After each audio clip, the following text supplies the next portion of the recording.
What's up guys, FaZe Ninja here, coming at you with NinjAsk Ninja episode 3, and yes, this is going to be an IRL episode if you haven't noticed by now. Last time I did an IRL Q&A was episode 1, which was with Source MIDI, if you guys remember that. And if not, then click the link in the description to go to that now. Basically, this is just a Q&A series, and a lot of people requested that I do this with an actual webcam. So I'm not using an actual webcam, I'm using my DSLR. It's a Canon T4i, and I use this camera to record all of the school projects, the video projects that I do. So anyways, let's go on to the Q&A. I tried to get a lot of questions that I haven't been asked before. Asked by Fritz is number 1, and he asked #NinjAskNinja, what was the most pivotal moment in your YouTube career? My most pivotal moment would probably either have to be between joining SOAR or joining FaZe, because those are the two moments where that was the biggest impact to me, and it just really affected how my channel grew. And basically, yeah, it just really it just launched me off onto another level in the videos that I make. So that pretty much changed the way I saw everything, and it changed my motivation for a lot of things. Alright, number 2, Source MIDI asks #NinjAskNinja, if you had $1 million, what would be the first thing you would buy me? I would probably buy you a knife so that you could cut yourself with it. I'm just kidding, Smith. I would buy you tubs and tubs and tubs of Gamma, and that's all I would buy you. I wouldn't buy you anything else. Number 3, Dare Nom asks, what was the worst part of your whole YouTube experience? The worst part would have to be whenever I actually get in fights with people over YouTube or something, just because we just don't agree on something. Of course, I always try to be most reasonable and stuff, but there's been a lot of times I've had hate directed to me a lot by either editors or just different occasions. Number 4, #NinjAskNinja, how did it feel editing FaZe Bazzi's Introducing? FaZe Bazzi's Introducing was actually really amazing to edit for me, because obviously before that I hadn't edited for FaZe in a long time, so I was totally on board. Throughout the whole time it was just complete eagerness to just get the episode done. I was just waiting and waiting and waiting for it to go up on FaZe, which would be in another week and a half. So during that time it was just being so impatient. I mean, I couldn't tell anyone whatsoever, and it was just really tough. But eventually, whenever the upload went up, that was the most hype that I've ever gotten from anyone in FaZe or SOAR or anything. It was insane. Number 5, #NinjAskNinja, if you were to create your own pizza, what would you put on it and name it? I would name it the breakfast pizza, and it would have bacon, ham, and cheese, I guess, and egg maybe. I don't know. It would just be a breakfast pizza because I love that generic breakfast food. It's amazing. That's the perfect breakfast for me. So that would probably be pretty good on a pizza. I don't know how it would taste. I don't think anyone's ever thought of that, to be honest. But yeah, that would probably be my choice for a pizza. Sorrax asks, do you plan on making a career out of the knowledge COD editing has taught you? I think I went over this before in either my first or second Q&A. I don't remember because they were a while back ago.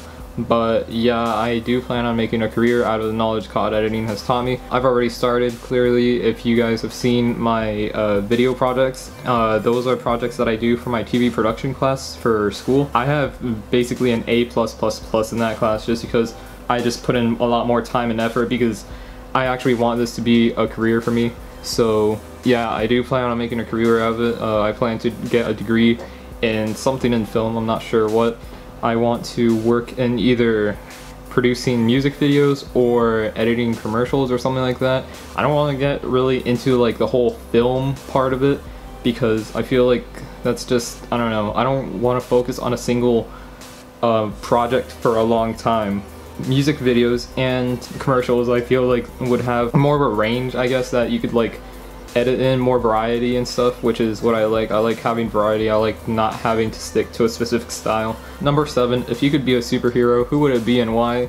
I would say just my favorite superhero, which is Spider-Man.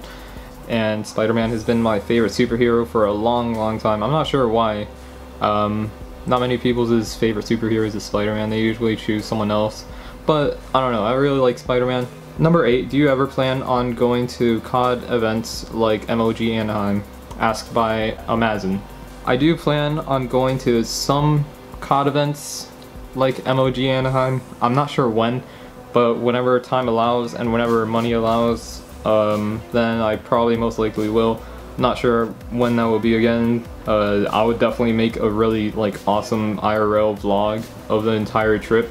If Call of Duty MOG will be continuing in the future, then I definitely will. So yeah, be sure to look out for that. When a video you edit hits 1 million views on YouTube, do you feel proud or do you attribute it to all of the players? This is a pretty good question. I've never really had a video that hit 1 million views.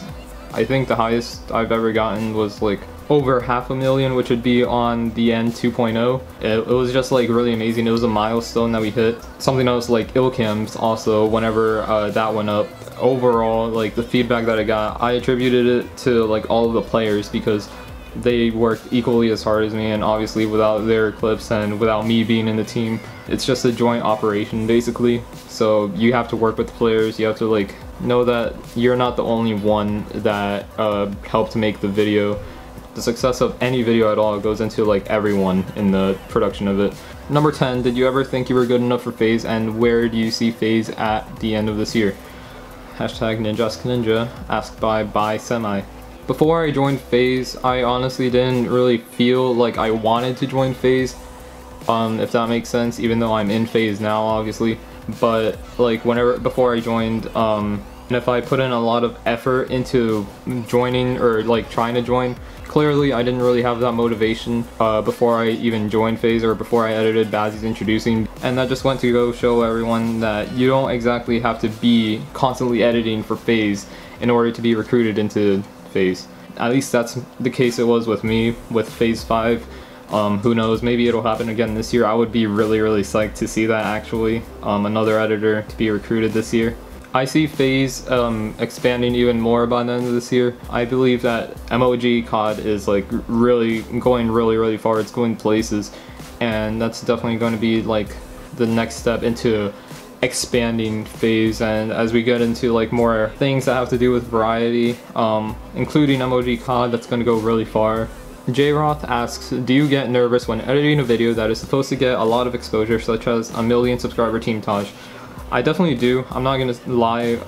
I get nervous even for the smallest videos that I do. I'm always scared that there's gonna be a chance that people just won't like it, and they'll think that I changed or that I just don't have it anymore. So yeah, whenever I'm editing a huge Team Taj or something, then I really get nervous because I know that there's a broader audience that's going to be watching it, and that's gonna be a lot more pressure on me to actually make it as good as it can be.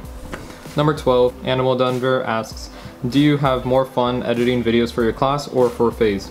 I can't really say an answer to this. I have fun editing both, mostly because it's two fields. So because you have actual film, real life footage in one area, then you have Call of Duty footage in another area, and it's just completely different because Call of Duty editing is obviously based on syncing and music and visualizing the song to whatever. And unless you're doing a music video for real life footage, then that's not exactly how that goes. It gives me a lot more variety of in regards to things to work with, and that's why I like it so much. I enjoy making real life videos. I don't know, it gives me that broader aspect of what I do on my channel. Number 13, how excited are you for the finale, I'm assuming that should say, of How I Met Your Mother tomorrow night, and why? I am so excited for it, honestly. This might sound pretty weird, but I am so excited for that finale. I've been waiting for it since the beginning of season 9, and oh my god, it's finally coming. I'm just really psyched. I don't want to give any spoilers for the people that haven't watched the series, but I'm just really excited to see how it'll turn out. Question 14 is How I Met Your Mother based. Dare Nam again asks, hashtag NinjAsk Ninja, who was your favorite character from How I Met Your Mother? I would say Marshall, because he has that really chill attitude and he's not as hyper or as excited as Ted or Barney. He's always really chill and he's pretty witty, so he's by far my favorite character on the show. Number 15, can we see your first ever edit? Hashtag NinjAsk Ninja. I'm not sure why I chose this question. I don't really want to show my first ever edit, but I feel like you guys do. just to see where I kind of came from. I really don't want to show this, but yeah, it's going to be at the end of this Q&A. But okay, yeah, here it is. That was my first edit, and that was the first thing I did for my friend PKM Taco Assassin, and that was just really bad. It was done in After Effects. I don't even know. So guys, that concludes this episode of NinjAsk Ninja. Hope you guys enjoyed it. If you did, be sure to leave a like down below. Absolutely decimate that like button. If you guys want to ask me questions, click to tweet down in the description, and you could tweet me a question really easily with the hashtag NinjAskNinja. You can ask me about anything, honestly, about life, music, movies that I like. I don't really care. Be sure that you watch previous Q&As, my previous 2 Q&As that I did, to make sure that you don't ask any repetitive questions. Please check out episode 1 or episode 2. Hope you guys enjoyed this episode of NinjAsk Ninja, and yeah, I'll see you guys later. Peace.